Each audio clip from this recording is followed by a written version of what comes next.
Heat alerts have been issued by the Met Office over the next few days. Don't get caught out. Hi, this is Everyday Prepper. Welcome to the channel. So the Met Office has done its usual, as they do every summer, issued heat alerts. The media have picked up on it, as they love to do. The whole world's burning, everyone's going to die of heat exhaustion, and it's only going to reach something like 30 degrees. Now, we've got some islands around Greece, particularly Symi, where Michael Mosley unfortunately met his demise by walking home on his own in extreme heat. And that was in the 40s plus. So although we're going to get 30 plus, they have warned that people of a certain age 65 or above, or particularly young children, could be susceptible to heat exhaustion.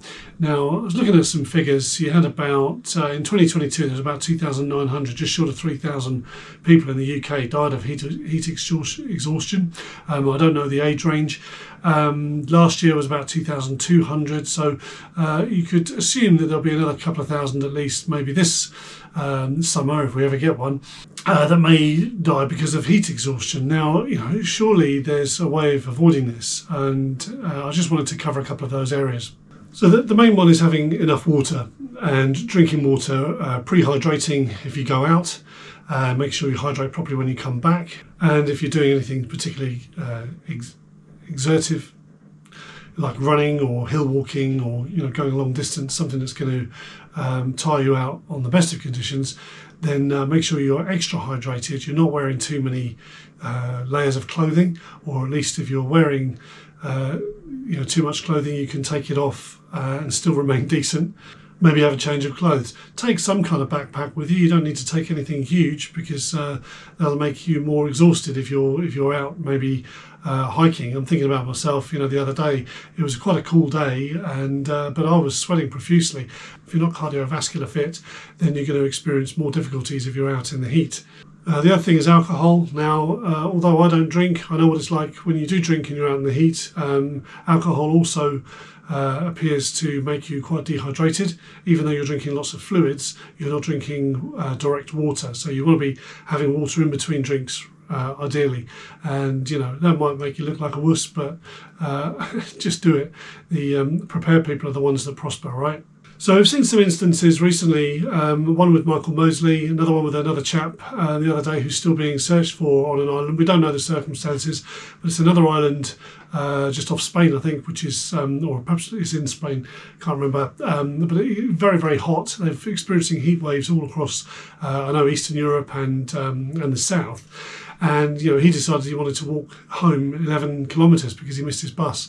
That's a hell of a hike on any day, really, especially if you're not used to doing that regularly. I know I'm not. I know I do the odd park run, which is 5k, but and I'll do that in about half an hour, sort of a gentle jog, maybe a walk in between.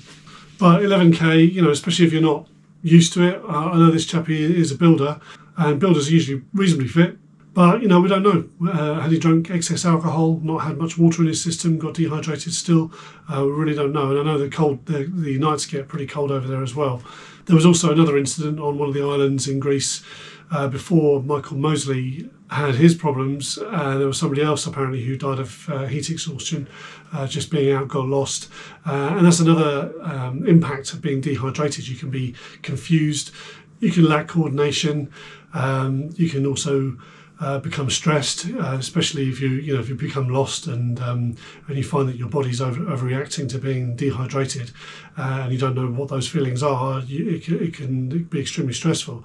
I have been in that situation many years ago, but not to that degree that it was life-threatening. But with dehydration and heat exhaustion, it can become life-threatening fairly easily.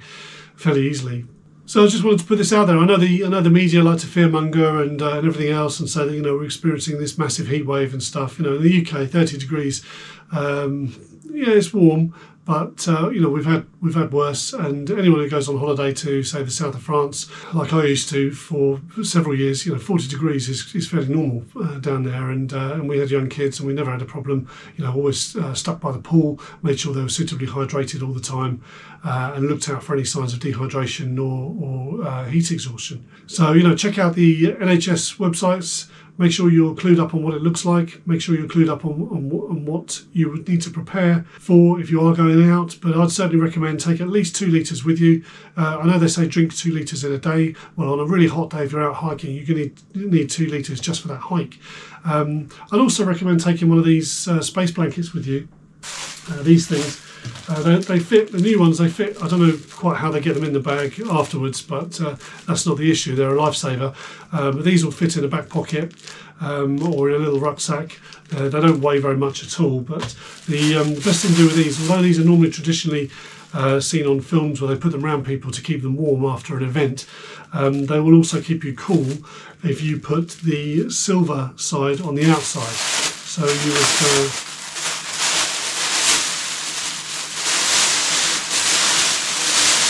they're quite big.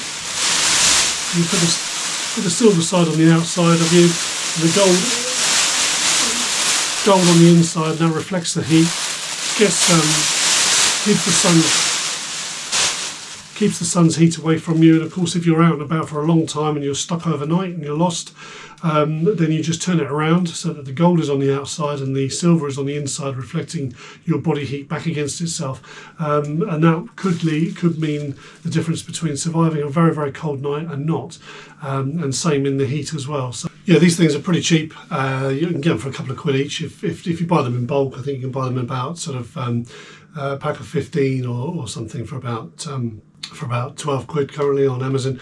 Just make sure you get the ones that are double-sided because they're good for heat and also cold.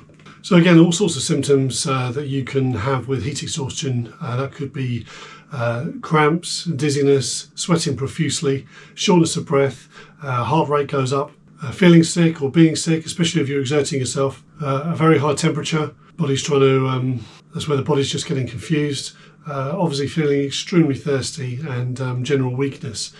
So, if you are out in a group and you're with somebody who's experiencing some of those symptoms, just make sure they're getting well dehydrated, get them in the shade, get them out of the sun, put one of these blankets on them with the silver outside and, start getting their clothing off. Oh, you're naughty man. And try and sponge them down with some water. Yeah, you could use anything, even carry a sponge with you, but you could use a bandana or a hat or another item of clothing or even a sock just to dab them down with some cool water. And ideally have some chilled drinks out with you, chill the drinks before overnight in the fridge and make sure you've got cold drinks in your backpack.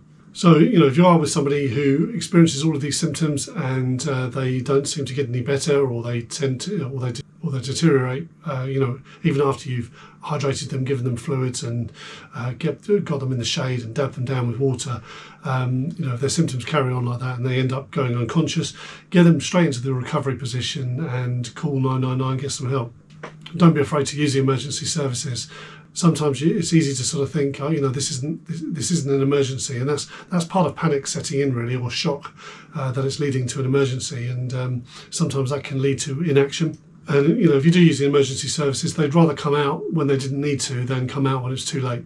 So just a quick video, really. Remember, hydrate, take lots of water, take more water than you normally would do.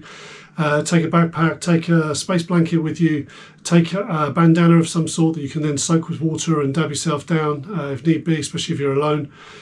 Try not to exert yourself too much. Make sure you're well prepared. Make sure you're fit enough to undertake the hike or whatever venture you're going on.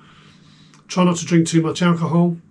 I know it's hard in this heat, especially over the weekends. So all you want to do is crack open a beer and keep yourself cool, but it's not doing that at all. It's dehydrating you.